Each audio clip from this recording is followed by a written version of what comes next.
Hi. Um, I want to share. I want to share some things. I want to share some thoughts, some opinions, some questions.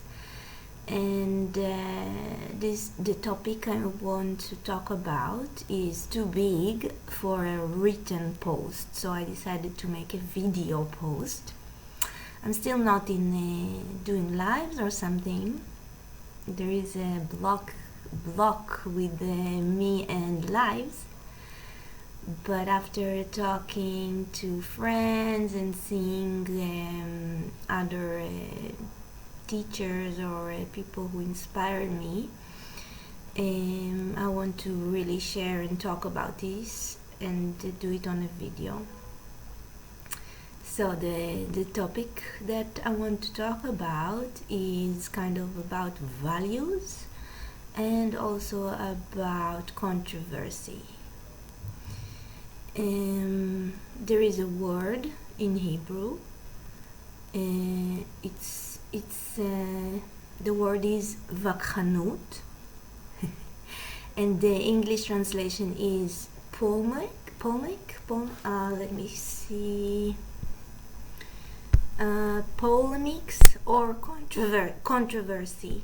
So it's to have a debate or a discussion just for the sake of the debate and the discussion. So it's kind of like debating or talking about a subject with two different opinions, while the discussion is going always as a fight and not as a source to find a solution together. So at the end of the discussion, both sides from both polarities are actually staying in their own side. They're not convincing or conveying to each other, because they came to the discussion already with their beliefs and opinions, and the whole idea and the whole meaning of the discussion is just to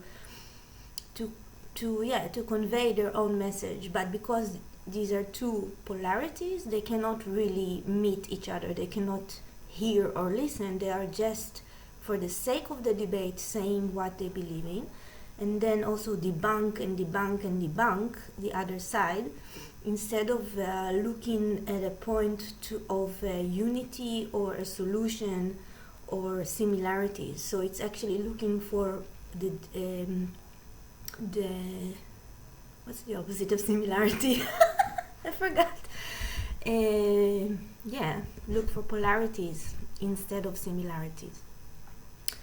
And this is something that where I grew up in Israel, it happens a lot. So people have a lot of discussions about politics, for example, since the moment they're born. Israel is a very politic country. It has a lot of politic topics to discuss in different areas, and that makes the people that live there kind of people that will always talk about these subjects and always debate and always discuss, and always there is a pulmus, we say, but it's in English it's polemics. Well, there's always a controversy, and there are always two sides, and there are always these kind of discussions that actually don't lead to anything but the sake of discussion, which is also important, so people can share their opinions and have freedom of speech.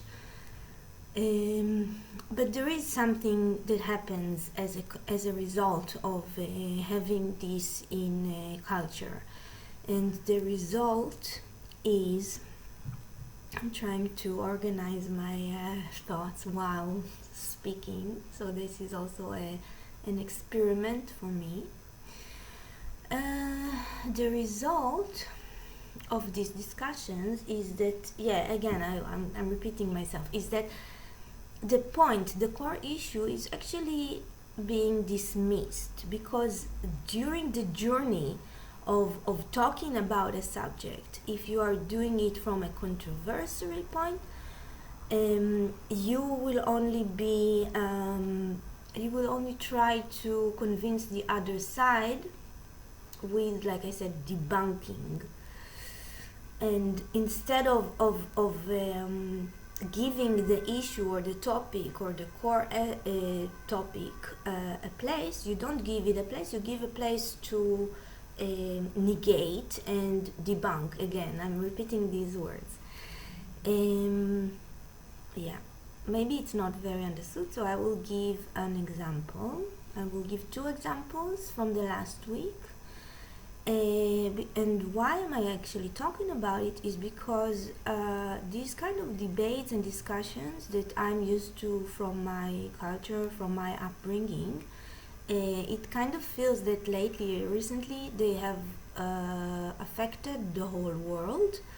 So the kind of debates and discussions that I see online with the people, from people, is going like this. It's just two sides of the story, and each side is very holding their own opinion without hearing or listening the other. And there is no search for a solution, there is only a search for expression. So it's more important to express the opinion than to actually solve the issue that we're talking about.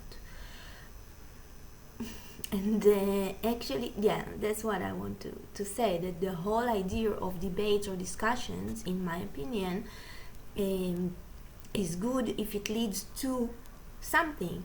And if it doesn't lead to something, if it only gives the people the expression, it can be good to a sense, but it misses the point.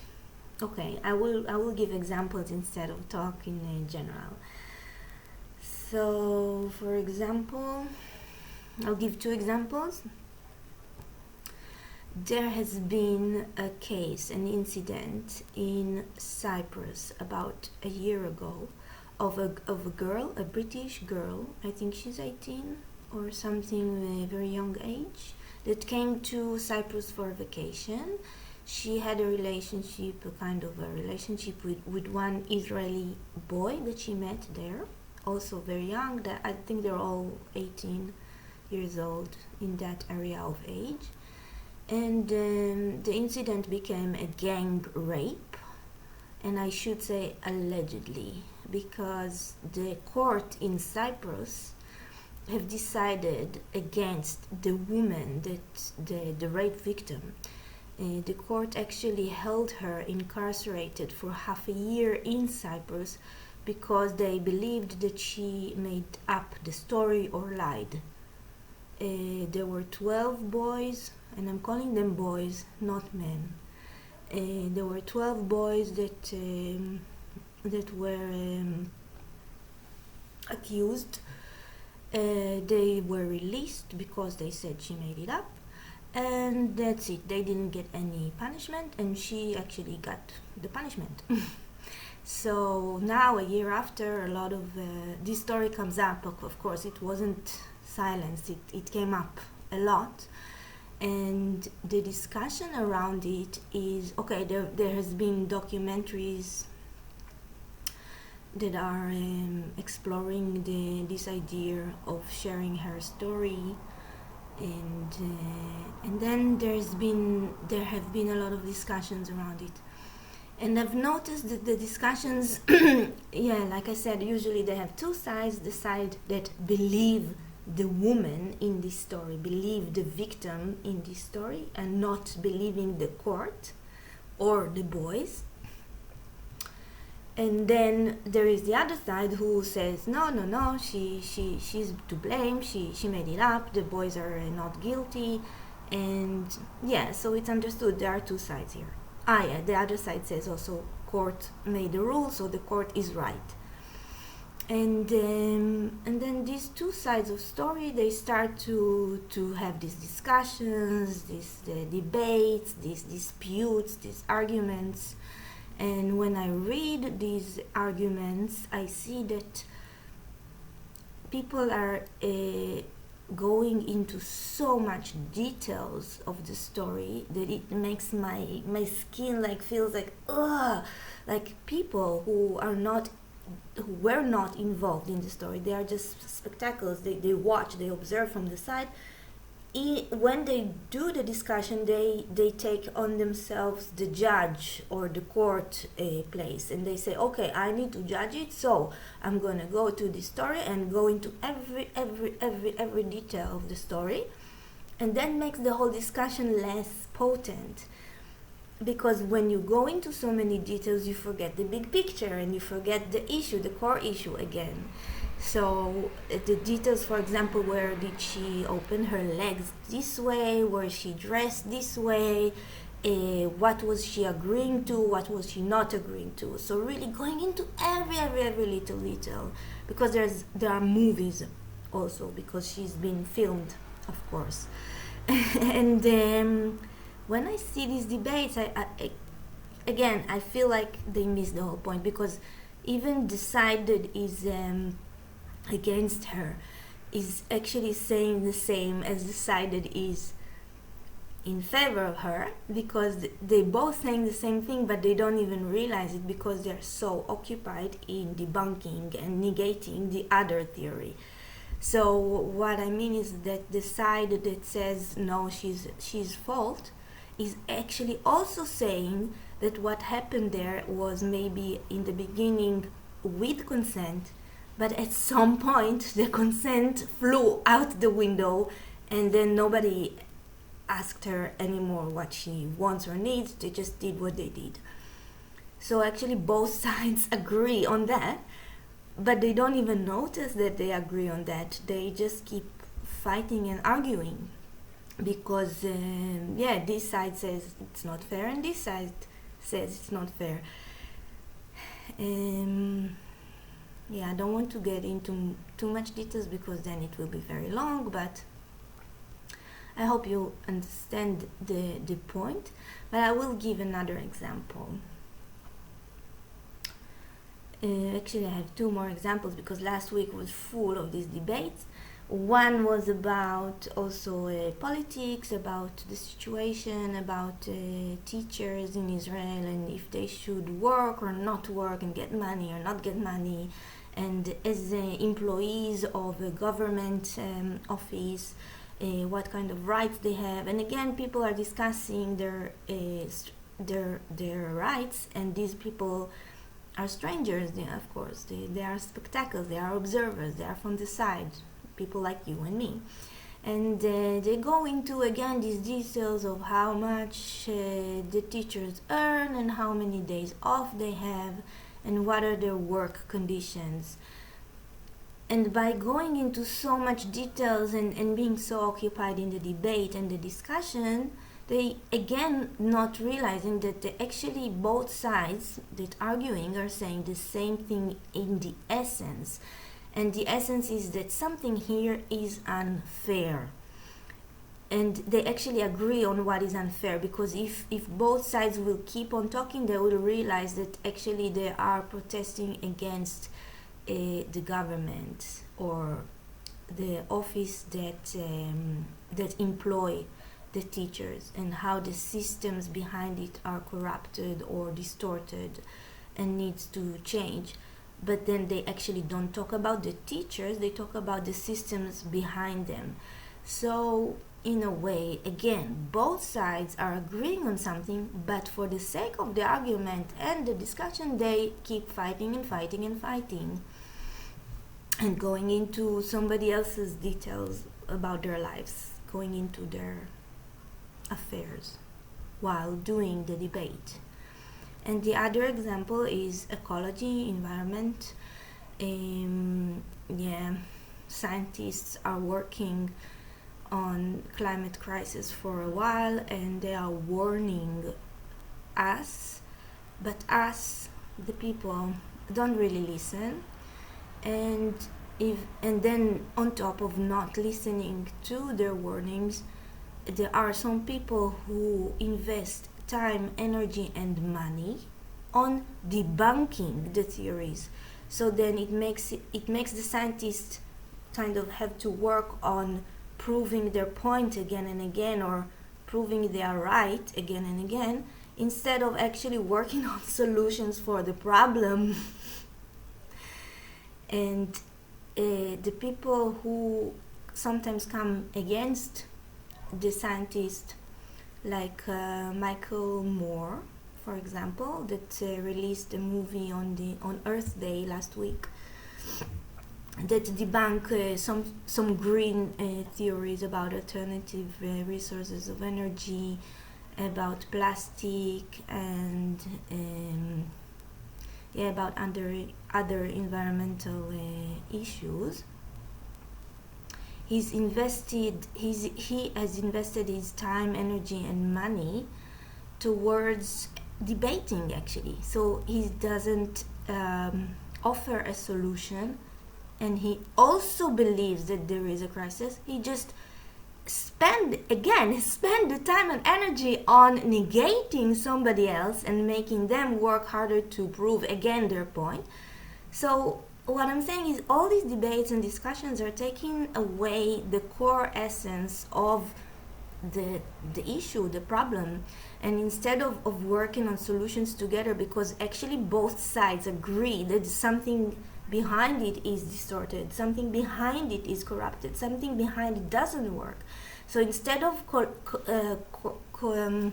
cooperating together, the two sides just are occupied in eating each other's head and dismissing and neglecting the real problem that needs a solution. And again, it's where you spend your time and energy on, what you spend your time and energy on, when you spend your time and energy on. Is it about discussion, debating, negating, debunking, or is it about solving, promoting, uplifting, finding solutions? And that's actually what is occupying my mind lately a lot. Seeing all these discussions and debates about, okay, something is wrong, but instead of saying, let's solve it, we're saying, you're wrong, and you're wrong, and you're wrong, and everybody's wrong. Just focusing on who's right or wrong instead of focusing on solutions again. Because actually Michael Moore believes that we are doomed, I guess. I have to say I didn't watch the movie because I didn't want to spend my energy and time on that. Maybe I will watch it anyway. But what he's saying, what the conclusion from his movie is that we need to stop bringing more people to the world. So like eugenics, like stop repopulate and stop consume. Which are two things that actually environmentalists will also say to you. But instead of like agreeing, it just goes and spends so much energy on debunking other theories that scientists have been working on for years. So, what am I trying to say? The thing is that when we spend the energy on that debate and polemics and controversy, it's blinding us. It's taking us away from the crux. And there is a politic approach that's called divide and conquer. So at the moment we are all the world is at a point of division, because and that's why we cannot, like, if we are not united against something or in favor of something, then nothing is going to happen. And then we keep ourselves mellowing in this ground, in this field of debates and discussions. It keeps us down, it keeps us in this level all the time, and then we cannot jump up to the level of finding solutions, changing, fixing. We're just focused and occupied in just fighting with each other and debating until we die. That's how it looks like, and I find it terrible. And it also made me think about values. Like, there are 3 things in my life that I consider as values that whenever they are at the topic of conversation, I may get triggered, but it's because these things are important for me and I consider them as something that I love and want to protect. So love and protect are values. Whatever you feel towards love and protection, is your value.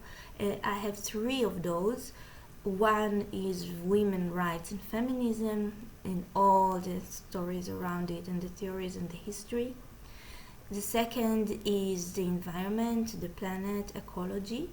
And the third is in general rights. So not only human rights and racism, sexism and ableism and all this, but also living creatures' rights, so animals' rights and trees and everything has rights.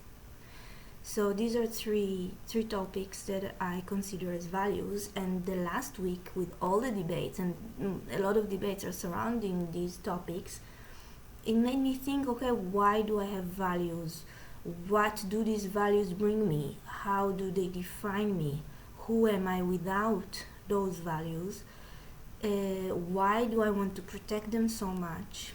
What will happen if I release them? If I live without values, will there still be a meaning to my life? And also the question of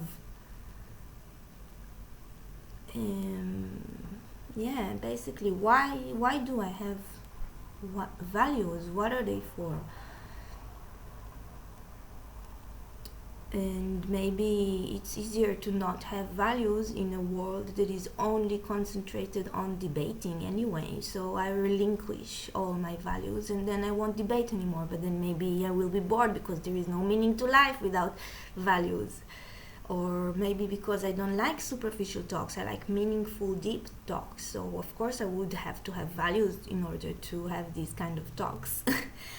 So all these questions, I don't have answers for them yet. I'm still exploring, and I'm interested to hear what you say, what you think about values. I think I said everything that I wanted to share, and I even looked at the camera instead of this. So 20 minutes. Let's hear if you have comments and ideas.